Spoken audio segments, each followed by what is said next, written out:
Aku mengajaknya pulang. Bagaimana tidak, aku melihat pocong setinggi pohon jati. Sebagian wajah terlihat tulang tengkoraknya. Kulitnya busuk dan mengelupas, dipenuhi darah yang telah mengering. Pocong itu menatapku sambil tersenyum. Di bagian ikatan tengah pocong itu ada keranda yang dirantai, menyatu dengan tali bagian tengah pocong itu. Assalamualaikum warahmatullahi wabarakatuh. Halo semuanya, terima kasih untuk teman-teman yang masih mendengarkan cerita Wahyu Subuh sampai saat ini. Sebagai dukungan dari teman-teman, silahkan klik subscribe dan ramaikan kolom komentar. Malam ini, mari kita merinding bareng. Cerita kali ini masih dari Upe yang berjudul Keranda Terbang dan Kematian Beruntun. Seperti apa ceritanya? Mari kita simak bersama.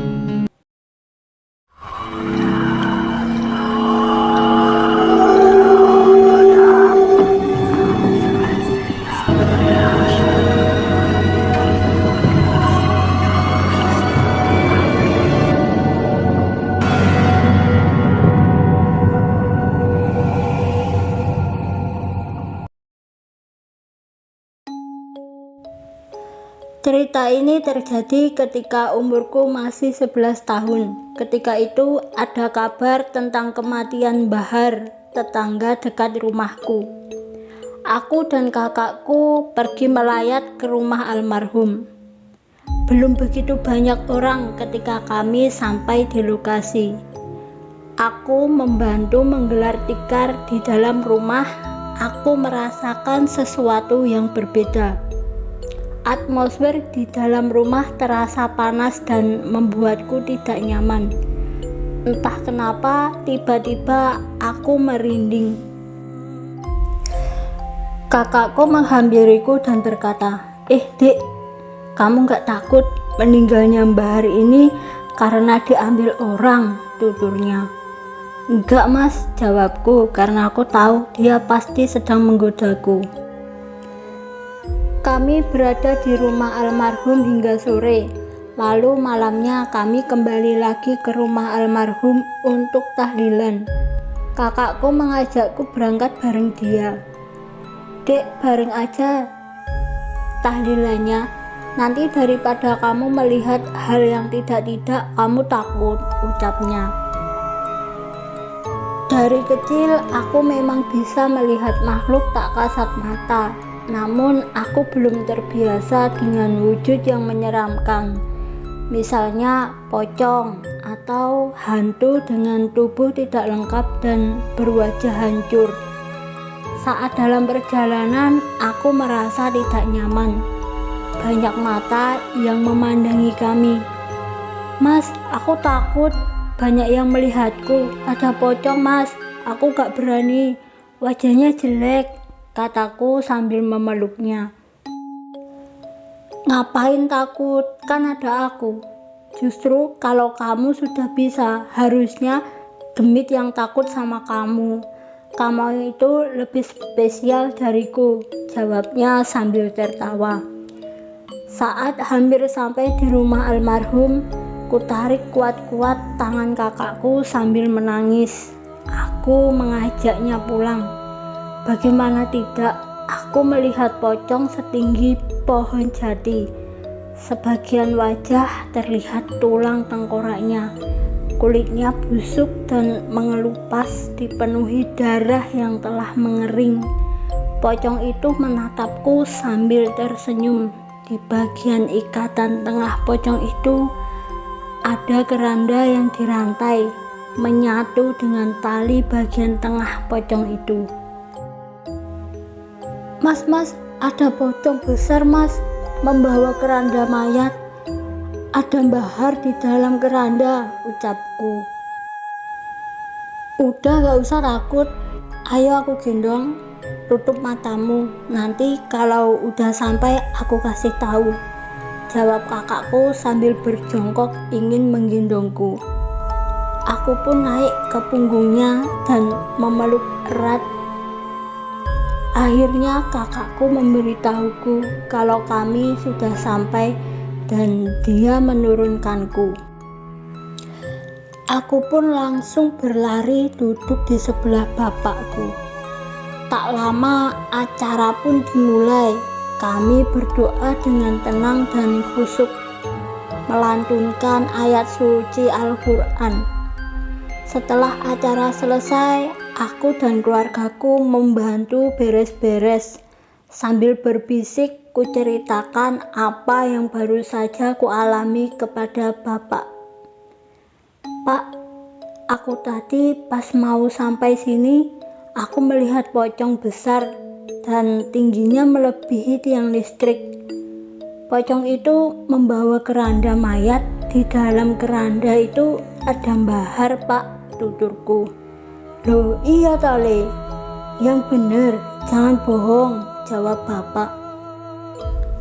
Bener Pak, aku nggak bohong. Tanya aja sama Mas Daniel, aku tadi sampai digendong ketakutan, ucapku.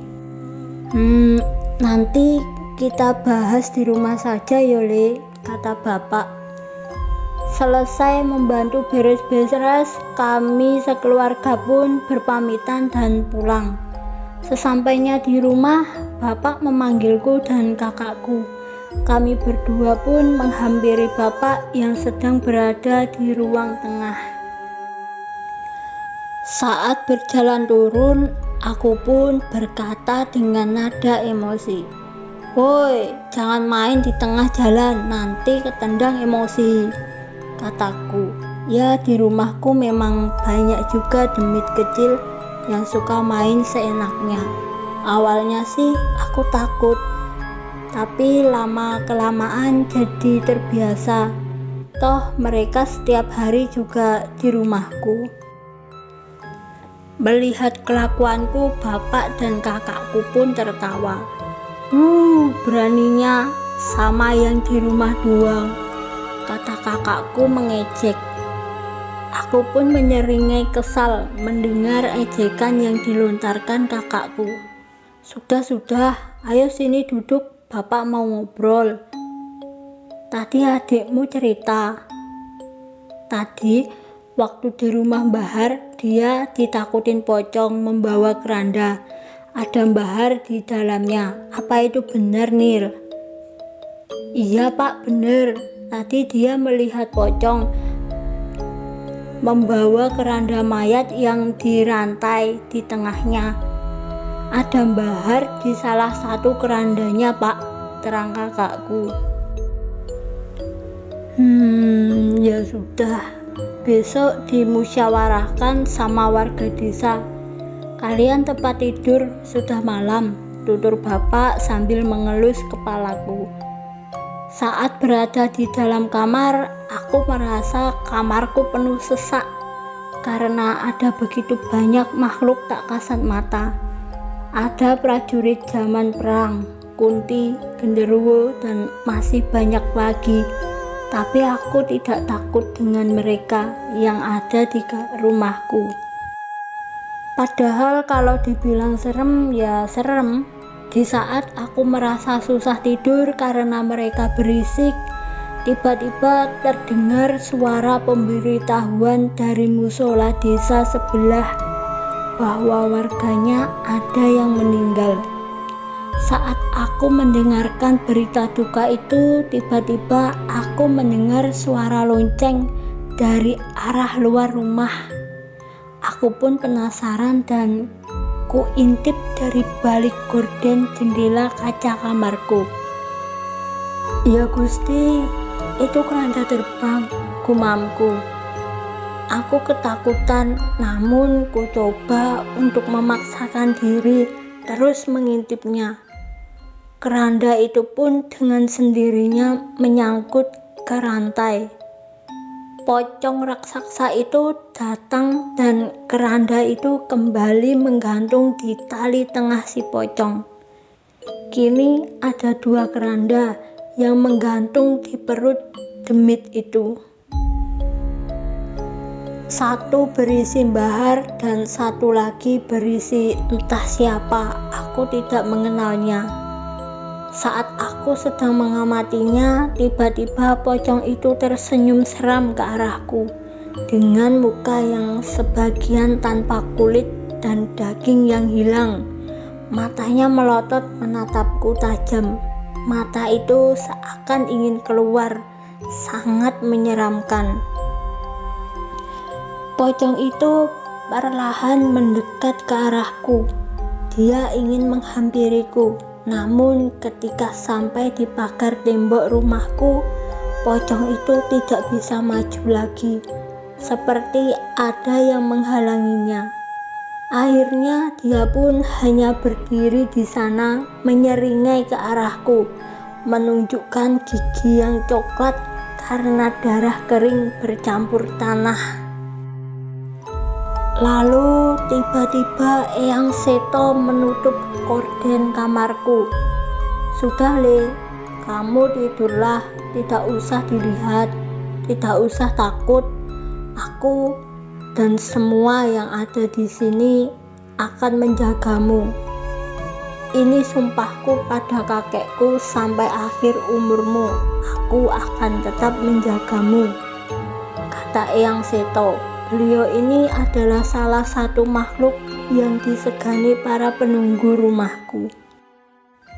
Terima kasih Eyang, jawabku. Eyang Seto pun nembang untuk membantuku tertidur. Singkat cerita, keesokan paginya aku menjalani aktivitasku seperti biasa, pergi ke sekolah. Sepulang sekolah, aku mampir ke desa sebelah untuk melihat warga yang meninggal. Namun di saat itu juga aku mendengar suara yang tak asing bagiku. Ting, ting, ting. Suara lonceng dari keranda terbang. Seketika aku pun ketakutan. Kukayuh sepedaku dengan sekuat tenaga agar cepat sampai di rumah. Terdengar suara siaran kematian dari masjid mengumumkan meninggalnya Pak Prapto. Ada apa ini? Ini mulai tak wajar. Kematian ini kenapa bisa berturut-turut? Yang kemarin belum kering tanah kuburnya. Tadi pagi ada pemakaman orang semalam baru saja meninggal. Sekarang sudah ada lagi yang meninggal, pikirku. Sesampainya di rumah, ku ceritakan semua yang kulihat pada bapakku. Di saat aku bercerita pada bapak, tiba-tiba Eyang Seto muncul. Hat, enggak bagus, cucuku diincar Hat. Kumpulkan orang-orang yang mengerti. Nanti malam diselesaikan urusannya sama demit yang mengincar cucuku ini, ucap Eyang Seto sambil mengelus kepalaku. Iya Mbah, nanti malam saya kumpulkan orang-orang yang paham, jawab bapak. Bapak pun langsung pergi untuk memberitahu orang-orang yang paham dengan gaib, dan warung pun dijaga oleh ibu. Setelah bapak pergi, aku pun pulang ke rumah untuk berganti pakaian.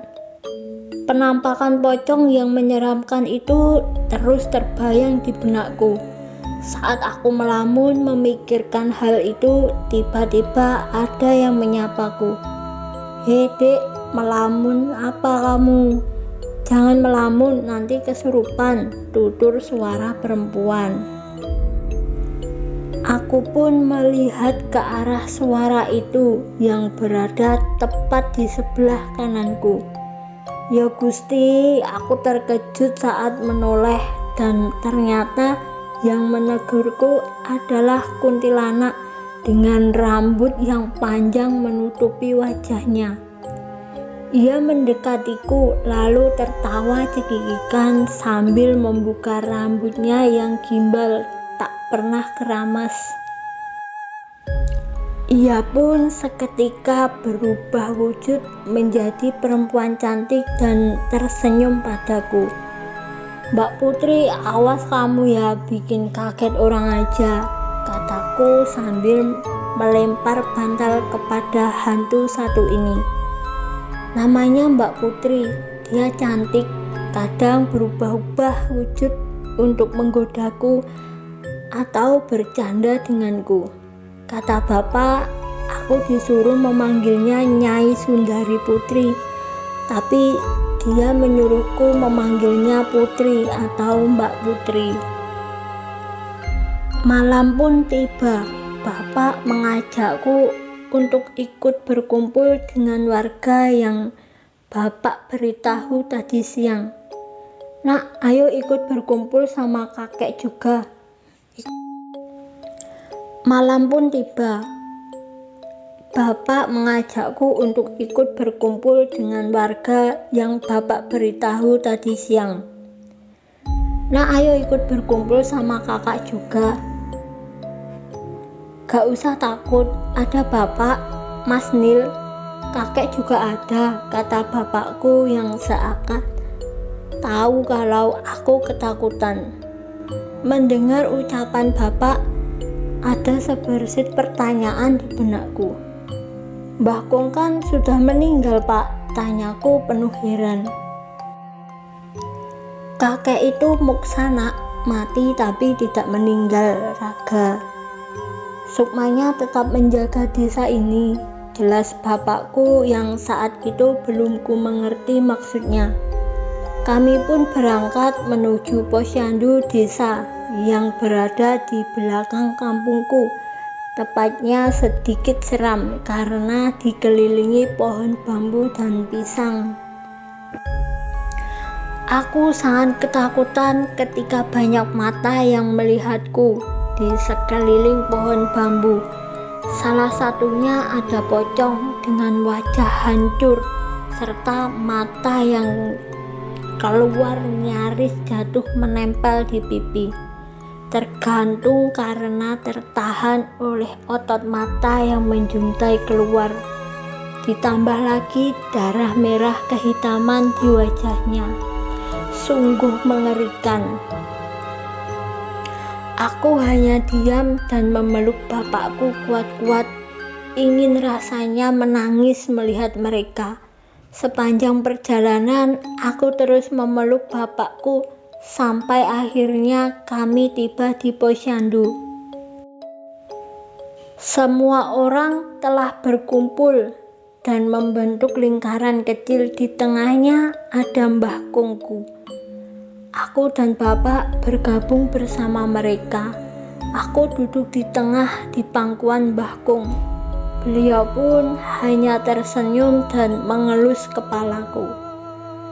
"Ayo, sudah cepat diselesaikan. Disirap dulu, Hat, biar warga nggak takut nanti ada yang ketakutan, kasihan," kata Mbah Kong pada bapak. "Iya, Pak," jawab bapakku. Bapak dan 6 orang lainnya pun memejamkan mata sambil membaca doa. Tiba-tiba lampu satu desa padam. Anehnya, lampu yang ada di tempat kami tetap menyala. "Sudah, Pak, silahkan," kata bapak kepada Mbah Kong. Mbah Kong pun hanya diam kemudian membaca doa sambil mengelus kepalaku. "Jangan takut, Le. Kakek tidak akan mengizinkan demit itu menyentuhmu seujung kuku pun. Tidak akan kakek izinkan," tuturnya. Tring, tring, tring, suara lonceng keranda terbang itu pun terdengar kembali. Keranda itu berada di depan kami sekarang. Mbah Kong masih terus membaca doa. Aku mulai celingukan mencari sosok pocong raksasa yang sangat kutakuti. Tiba-tiba terdengar suara, "Anak itu, serahkan anak itu, dan aku akan pergi dari desamu." Suara itu muncul dari keranda terbang di depan kami. Seketika pocong itu muncul di hadapan kami. Tapi kini wajahnya lebih menyeramkan karena aku melihatnya sangat dekat Darah yang menetes dari kepala membuat kain kafan area bahu berwarna merah kecoklatan. Pocong itu terus menatapku. "Siapa kamu? Berani-beraninya meminta cucuku," kata Mbah Kung. Aku hanya bisa bersembunyi di belakang punggung Mbah Kung waktu itu. "Aku Ki Rekso. Aku di sini disuruh mengambil nyawa orang yang sudah waktunya mati.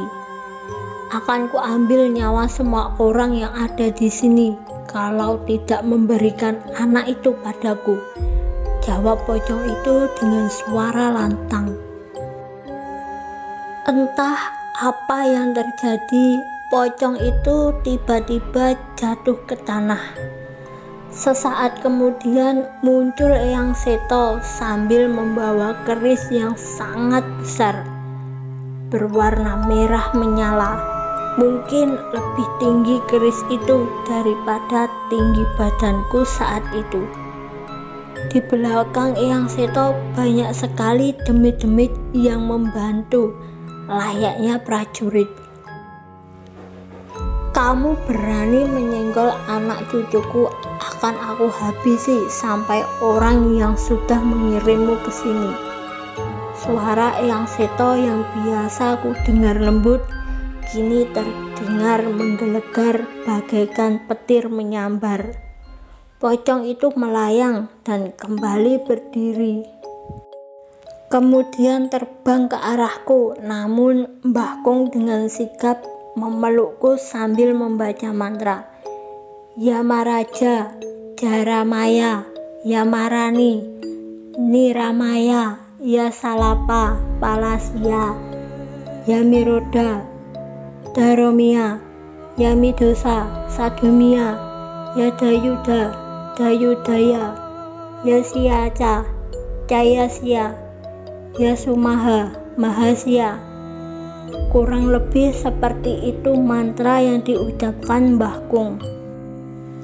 Saat Mbah Kung membaca doa, muncul seperti roda bergerigi besi dengan sinar kuning keemasan melayang mengelilingi kami. Saat pocong itu menyentuh roda besi itu, sebagian kain kafannya langsung terbakar hangus. "Kan sudah aku bilang, jangan coba-coba menyentuh cucuku," kata Mbah Kung emosi. Namun pocong itu tidak menyerah, dia terus mengincarku. Tapi Mbah Kung terus melindungi kami semua yang sedang menyaksikan pertarungan mereka.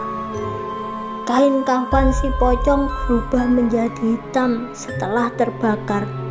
Tiba-tiba petir menyambar tubuh pocong itu 3 kali. Aku yang melihat hal itu pun terheran. Dari mana datangnya petir itu? Padahal langit malam sangat cerah. "Tidak usah takut, itu punyaku. Hei kalian semua, bawalah demit lancang ini pulang ke rumah orang yang menyuruhnya," kata Eyang Seto kepada para demit yang bersamanya tadi sambil menarik keris yang menancap di tubuh si pocong. "Kami disuruh pulang ke rumah masing-masing oleh Mbah Kung. Tak lupa sebelum pulang Bapak membuka sirepnya. Lampu di desa kembali menyala." Yang mengetahui kejadian itu hanya kami bertujuh. Sisa gosong karena sambaran petir di depan posyandu seakan menjadi saksi bisu. Keesokan harinya di desa tetangga terdengar berita bahwa salah satu warga mereka rumahnya hangus tersambar petir bersama seorang pria pemilik rumah tersebut. Desaku kembali aman dan damai, tapi masih menyimpan banyak misteri. Ya, itulah cerita dari Hupe. Cukup sampai di sini. Terima kasih sudah menyimak cerita ini. Jika cara saya menyampaikan cerita kurang berkenan di hati teman-teman, Saya mohon maaf yang sebesar-besarnya. Sampai jumpa di cerita-cerita berikutnya.